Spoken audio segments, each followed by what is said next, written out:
6편은 이스라엘의 역사를 노래하는 찬양시예요. 이렇게 역사를 일일이 하나하나 나열하면서 하나님을 찬양하고 높이는 그런 시죠.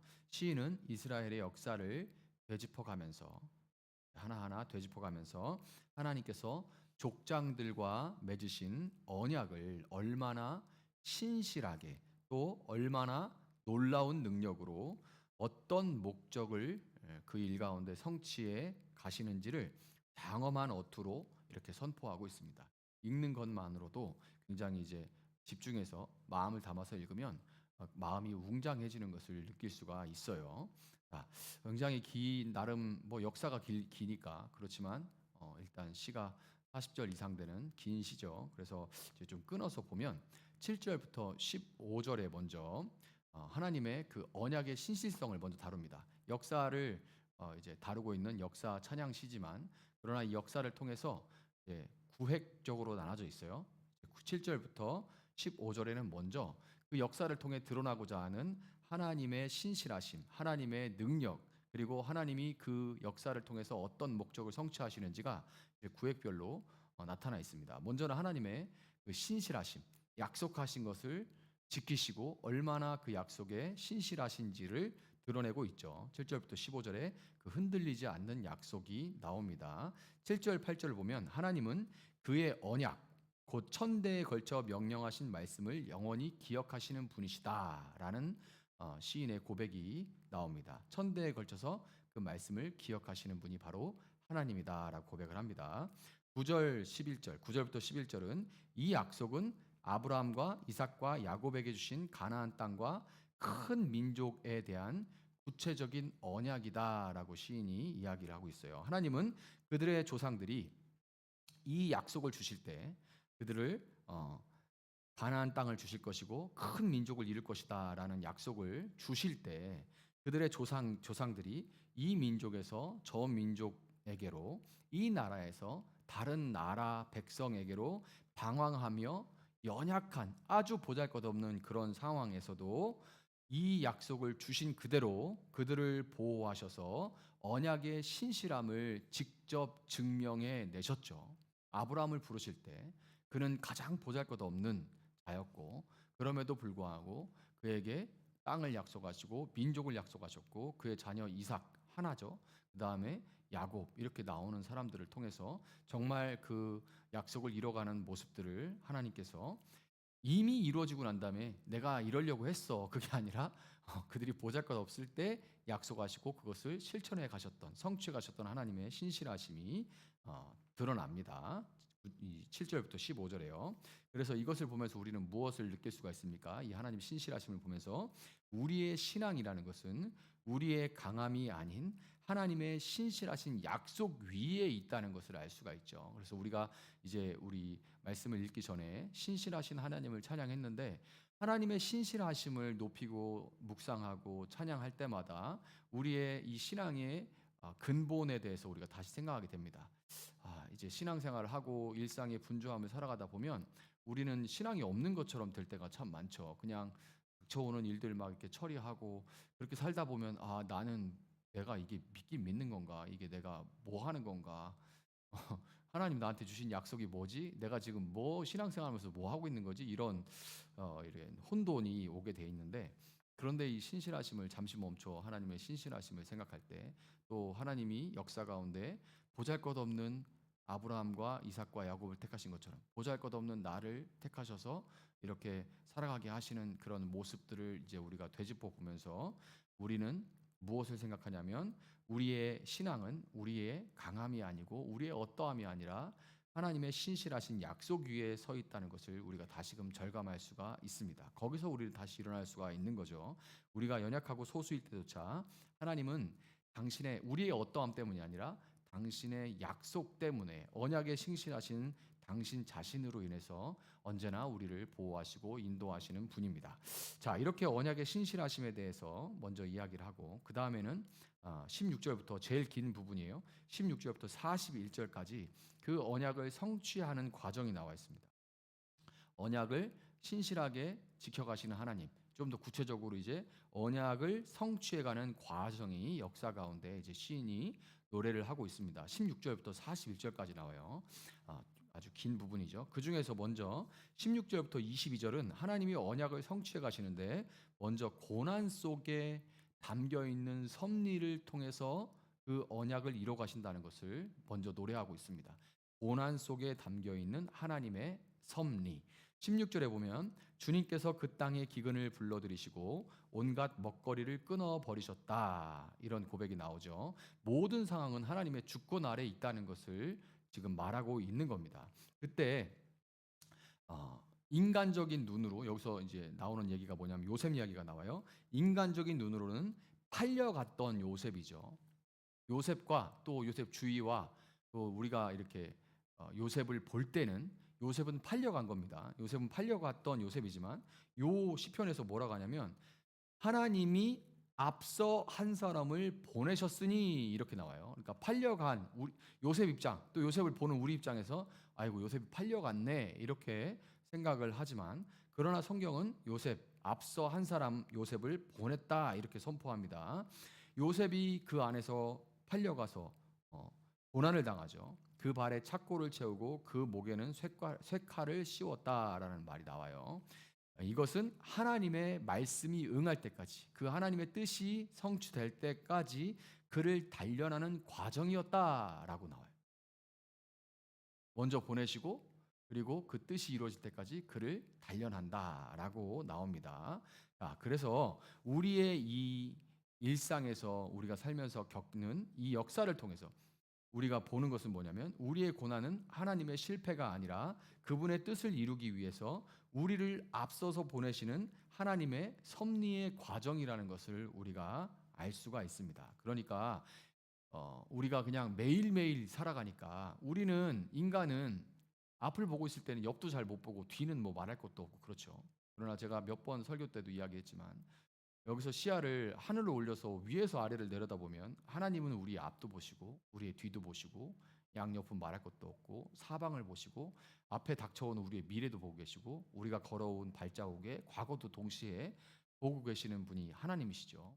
이런 하나님이시기 때문에 이런 하나님을 조금이라도 이해하기 위해서는 우리는 역사를 기억하고 역사를 공부할 수밖에 없습니다. 그래서 역사를 볼 때 요셉도 작은 역사잖아요. 이 역사를 볼 때 우리는 나 하나를 볼 때는 그냥 요 일밖에 못 보지만 역사를 볼 때는 이게 내가 지금 겪는 일이 그냥 그 일에만 묶이면 고난이지만 고난 그냥 어려움, 고통스러움일 뿐이지만 그러나 역사를 볼 때는 이것은 하나님 나를 보내신 것이고 그리고 하나님께서 나를 통해 나라는 이 작은 사람을 통해 하나님이 이루고자 하시는 작은 뜻을 이 준비되어지고 무르익을 때까지 나를 그 일을 위해 단련하여 준비되도록 하는 것이구나라는 것을 우리는 알 수가 있는 겁니다. 그래서 하나님의 언약의 성취는 먼저 고난 속에 담겨 있는 섭리를 통해 드러나게 되는 것이고요. 그 다음에는 23절부터 38절에는 재앙을 통한 구원의 능력을 보여주세요.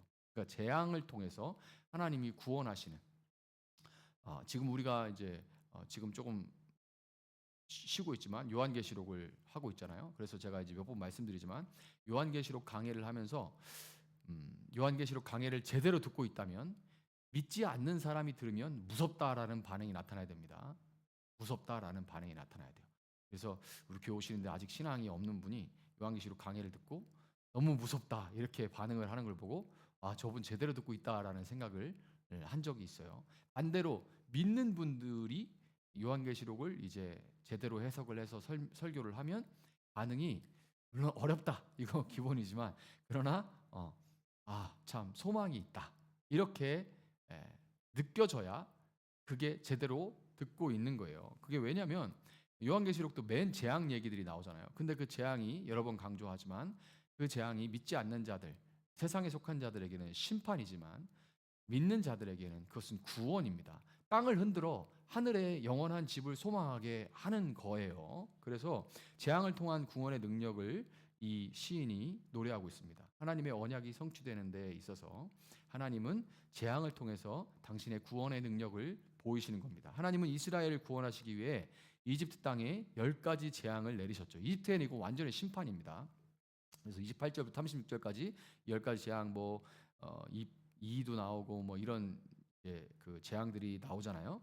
이것은 단순한 어떤 기적, 능력 행함이 아니라 이집트의 신들을 심판하시고 오직 여호와 하나님만이 참 신이시라는 걸 드러내는 언약 성취의 능력이었습니다. 그러니까 이스라엘 백성들에게는 너희들이 이집트에 속한 자들이 아니다 라는 것을, 그래서 하나님이 모세에게 이야기하셔서 너희들에게 새로운 땅을 줄 것이다, 이제 나가자 라고 할 때 그들은 거기서만 낳고 자라고 거기서 주는 것만 먹고 거기서 시키는 일만 해가지고 새로운 땅에 가서 새로운 나라를 세우고 새로운 세상이 시작된다는 거에 대해서 아예 인식이 없었죠. 그리고 사실 그러기도 바라지도 않습니다.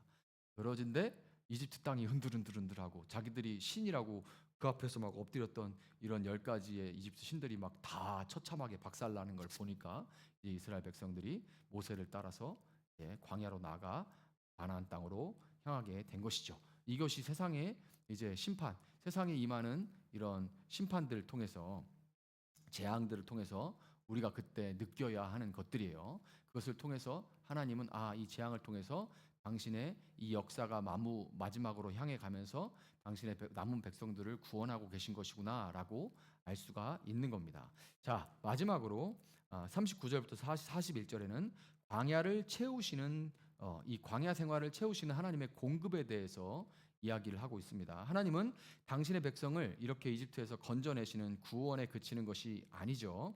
하나님은 그 강력한 능력으로 이스라엘이 출애굽할 당시에 그 이집트 백성들에게 은과 금을 받아서 가지고 나오게 하십니다. 그래서 나와 가지고 광야 생활할 때 그 성막을 기준으로 이제 제사를 다 드리고 했잖아요. 그래서 거기서 성소를 짓고 그 앞에 뭐 언약궤도 만들고 금으로 막 싸고 막 나무 막대기에다가 막 금으로 씌워가지고 채를 만들고 막 이런 거 다 보면 아니 저 은과 금은 다 어디서 나왔대? 그렇게 생각하기 마련인데 그거 다 이집트에서 받아 나온 겁니다.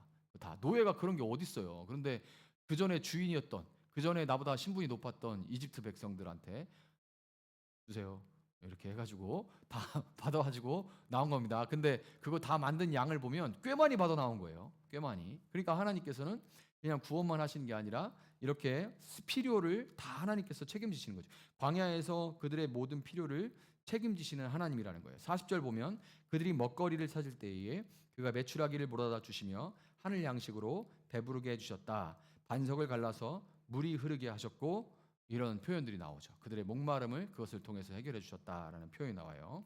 하나님은 우리를 죄에서 구원해 주시는 하나님이실 뿐만 아니라 우리의 일상적인 필요, 먹고 마시는 것까지 책임지시는 분이라는 것을 시인은 이 역사를 통해서 우리에게 드러내고 그 역사 가운데 하나님을 찬양하고 있는 겁니다. 자, 그리고 마지막으로 42절부터 45절까지 이 시인이 강조하는 부분은 여기죠. 진짜 강조하고 싶은 거. 이제 이 역사 가운데 드러나는 하나님의 이 언약에 신실하시고 능력으로 구원하시고 그리고 필요를 채워주시는 이 모든 일들이 무엇을 위한 것인가? 이 언약의 목적이 무엇인가? 하나님께서 이 놀라운 일을 행하시는 이유는 무엇인가에 대해서 시인이 이야기하고 있는 거예요. 42절 보면 이것은 그가 그의 종 아브라함에게 하신 그 거룩하신 말씀을 기억하셨기 때문이다. 그 거룩하신 말씀을 하나님께서 기억하셨기 때문에 첫 번째 이유는, 무엇보다 첫 번째 이유는 모든 일의 시작과 끝이 바로 하나님의 신실하심이라는 겁니다. 하나님께서 이 언약을 지키시는 그 목적 자체가 하나님의 신실하심 때문인 거예요. 하나님이 시작이고 하나님이 끝인 거예요. 하나님이 시작하기로 작정하셨기 때문에 하나님께서 신실하게 이 일을 이루신다는 겁니다. 그것이 첫 번째 목적이고, 두 번째, 이것이 실제로 우리에게 와 닿는 거죠. 하나님의 어떠하심은 하나님의 어떠하심으로써 우리가 찬양해야 되는 것이고, 두 번째 그 목적은 45절에 이것은 그들에게 그의 율례를 지키고 그의 법을 따르게 하기 위함이었다. 이것을 통하여서 하나님을 알고 그들에게 하나님의 백성이 하나님의 율례를 지키고 하나님의 법을 따르게 하기 위함이었다라고 시인이 이야기를 하고 있습니다. 하나님은 우리가 그분의 이 어떠하심, 이 신실하심과 같이 신실한 백성이 되기를 원하시는 거예요. 하나님은 우리가 신실한 백성이 되기를 원하십니다.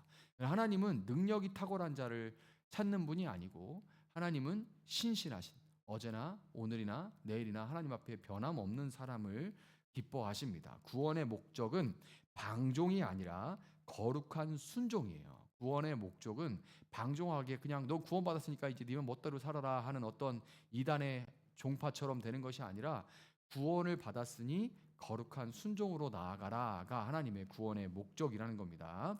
이스라엘이 율법을 지키고 거룩한 백성이 되므로 열방이 하나님을 알도록 그들이 그렇게 신실하게 사는 모습을 통해서 열방이 하나님을 알도록 하는 그 제사장 나라의 사명을 감당하게 하려는 거죠. 이스라엘 백성이 신실하신 하나님을 따라 신실하게 하나님의 말씀에 순종함으로써 그 신실한 하나님의 백성을 보는 사람들이 이제 하나님이 누구신가를 알도록 하는 거예요. 아까 제가 이제 교회 단톡방에 올린 영상이 있습니다. 그래서 앞으로 AI 시대를 넘어서 AGI 시대가 됐을 때에 이제 사람들이 할 일이 없어지고 기본 소득을 받으면서 살아가면서 할 일이 없을 때 사람은 자기 성취, 자아 실현의 욕구가 있잖아요. 그 자가 실현을 통해서 사람이 행복을 느끼는데 내가 그런 것들을 통해서 기본 의식주가 해결되는 것 이외에 자아 실현의 행복을 느끼지 못하면 할 일이 없어서 그러면 사람이 행복을 얻는 것은 이렇게 다른 방식 하나가 뭐냐면 다른 사람이 불행해지는 걸 통해서 행복을 느낀답니다. 내가 스스로 자아 실현하는 행복을 느끼지 못하면 다른 사람이 불행해지는 걸 행복을 느낀다 합니다. 그럴 때 이제 로마 시대에 검투사나 잔혹한 스포츠들이 유행했던 것처럼 그런 쪽으로 가는 거예요. 내 눈앞에서 한 생명이 막 목이 날아가고 하는 모습들을 봄으로써 거기서 쾌감을 느끼고 뭔가 행복감을 느끼게 되는 거죠. 자, 그래서 이런 때에 이런 시대가 이제 온다는 그런 이제 뇌과학자셨는데 또 이런 인공지능 전문가가 그런 얘기를 했었는데 그 로마 시대 그 얘기를 들으면서 로마 시대와 같은 그런 시대가 오는데 그때 로마 시대에도 로마 시민들은 일을 하지 않고 살았거든요. 왜냐하면 식민지에서 막 노예들이 들어오고 돈이 많고 그러니까 귀족들이 그걸 다 쥐고 일반 시민들은 먹고 살기는 다 해주고 그 대신 불만들이 생기고 그러니까 그런 오락거리들을 만들고 이런 시대가 온다는 거예요. 근데 그때 기독교인들은 하나님의 거룩한 백성으로서 살아감으로써 소수의 기독교인들이 누룩처럼 번져나가서 빛과 소금의 역할을 하면서 거기에서 진짜 사람답게 사는 것, 진짜 사람이신 예수 그리스도를 닮아 진짜 사람처럼 살아가는 모습으로 사람답지 않게 사는 사람들에게 사람이 무엇인지를 보여줌으로써 이제 기독교가 지금의 모습이 된 거예요. 그런 생각을 하게 됐습니다. 그것이 하나님이 우리에게 이 언약을 세우시고 언약을 신실하게 지켜가시는 역사 속에 실천해 가실, 성취해 가시는 그 이유라는 것을 기억했으면 좋겠습니다. 말씀을 정리할게요. 시편 105편은 이스라엘의 역사 회고로 끝나지가 않습니다. 마지막 구절에 할렐루야 하고 끝나요. 할렐루야. 할렐루야는 너희는 여호와를 찬양하라. 여호와를 찬양하라라는 명령이에요. 현재형인 명령입니다. 그러니까 계속 찬양하라 하고 명령하면서 끝납니다. 왜 우리가 이 시편 105편을 들으면서 시인이 명령하는 것처럼 그 명령에 동조해서 함께 찬양하고 또 우리도 마지막에 할렐루야 하면서 다른 사람에게 같이 찬양하자고 이렇게 명령으로 이렇게 이야기를 해야 되는가? 왜냐하면 족장들을 보호하시고 요셉을 앞서 보내시며 이스라엘 먹이신 그 역사 속에 하나님이 오늘 역시 이 역사 속에서 그의 언약을 영원히 기억하시는 분이기 때문입니다. 그 하나님께서 오늘에는 예수 그리스도 안에서 새 언약으로 우리를 보호하시고 인도하십니다. 우리의 고난 속에서도 동일한 섭리가 있는 것이고 우리의 필요를 채우시는 동일한 손길이 있다는 것을 믿으시고 삶의 자리에서 그분의 말씀을 지키고 거룩한 백성으로 살아감으로써 세상을 향해 신실한 하나님을 증거할 수 있기를 예수님의 이름으로 축복합니다.